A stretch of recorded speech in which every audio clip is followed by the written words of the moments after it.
the floor to the representative of the Russian Federation.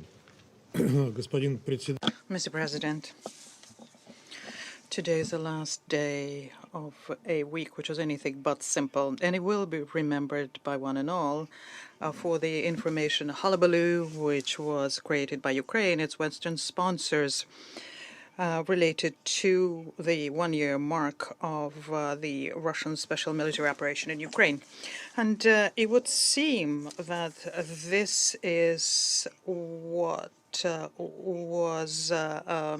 what the promise boils down to, the promise made by Mr. Kuleba in January to have a peace summit in New York, so as to analyze what was said by our former Western partners during this week.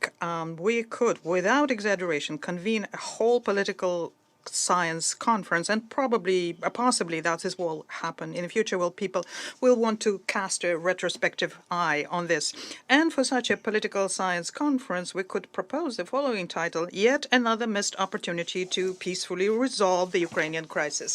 And this would be right, because any expression using the word peace, which are being disingenuously used, including today by high representatives of Ukraine and Western countries, what is meant is actually something completely different. What is meant is a capitulation of Russia and inflicting a strategic defeat on Russia, ideally followed by the disintegration of the country and redrawing the territories it includes.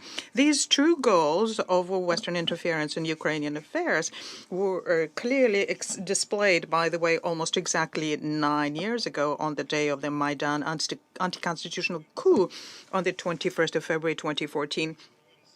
And people didn't hide them from the very beginning. And these are exactly the goals which resulted in the fact that on our borders we have a hostile, nationalistic, Russophobic regime which decided that they would resolve the Ukrainian issue with zeal.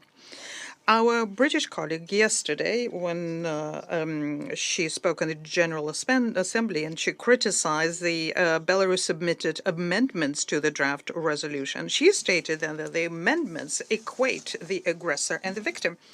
Are you not at all concerned by the fact that your victim is up to its elbows in blood and Nazi tattoos, and the 9-year-old period of elimination of Russian-speaking citizens in Donbass? Do you think it's normal? Why do you think it's normal for Ukraine to send guns and tanks against unarmed civilians in the east and bomb them?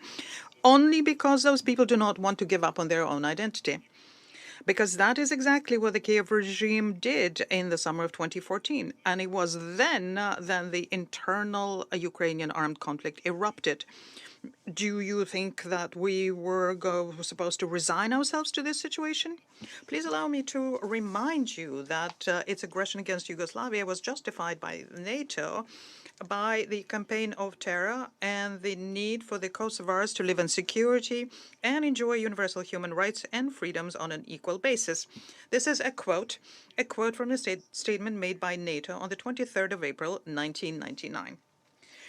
So then you and your other colleagues then deny the Russian-speaking Ukrainians the universal rights and freedoms if you present the Kiev authorities who attack them as a victim. You also are silent about the campaign of terror unleashed against them.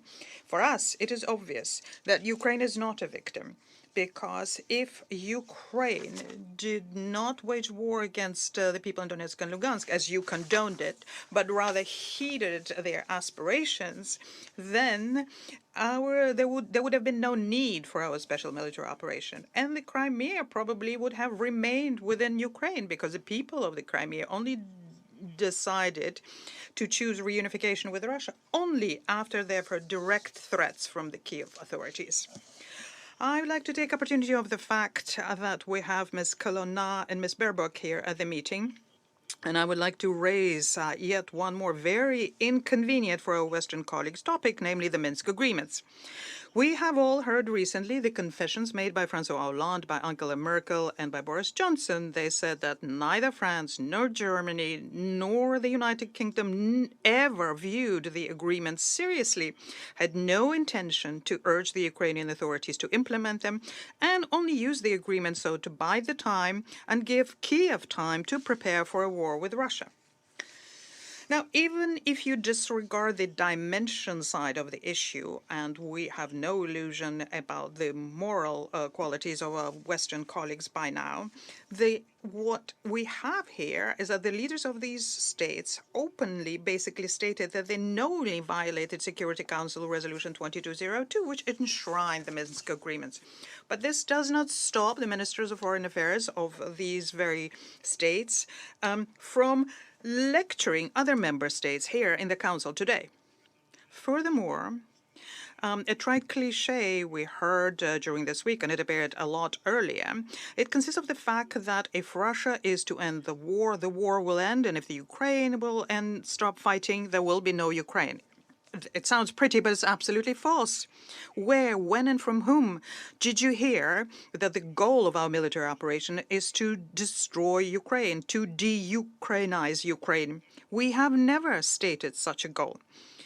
We have always wanted to have right next to us, as was the case before, to have a friendly neighbor who doesn't threaten us, does not discriminate against anyone, and is not trying to resurrect Nazism. Therefore, this slogan of yours, in actual fact, should be as follows.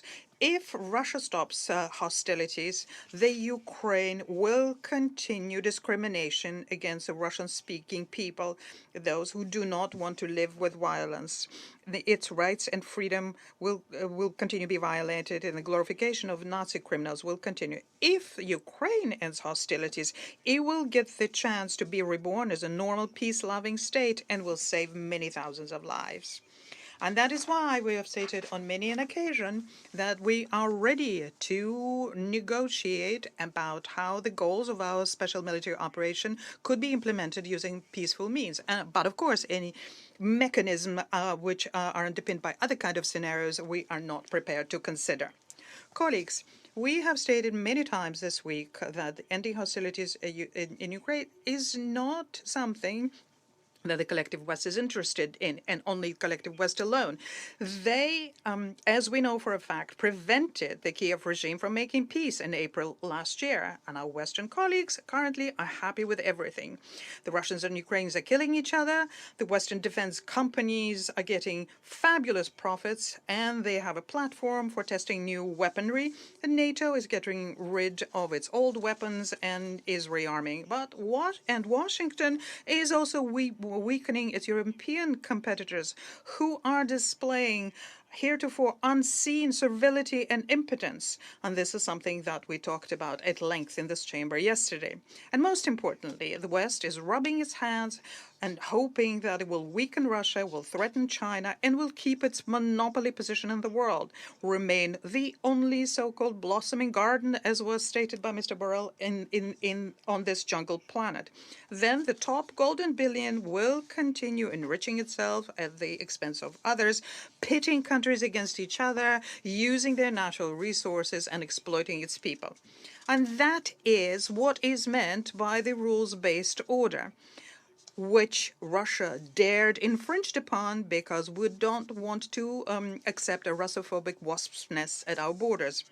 We want to make sure that the developing countries have no illusions about what this conflict is really about. And of course, resolving this conflict is inseparable from the issues having to do with just and indivisible system of European and Atlantic security.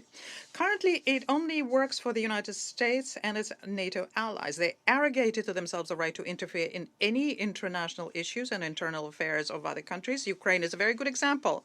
Their bases are deployed on our borders in violation of key understandings ending the period of Cold War. Western leaders lied to us then and want to continue deceiving us now.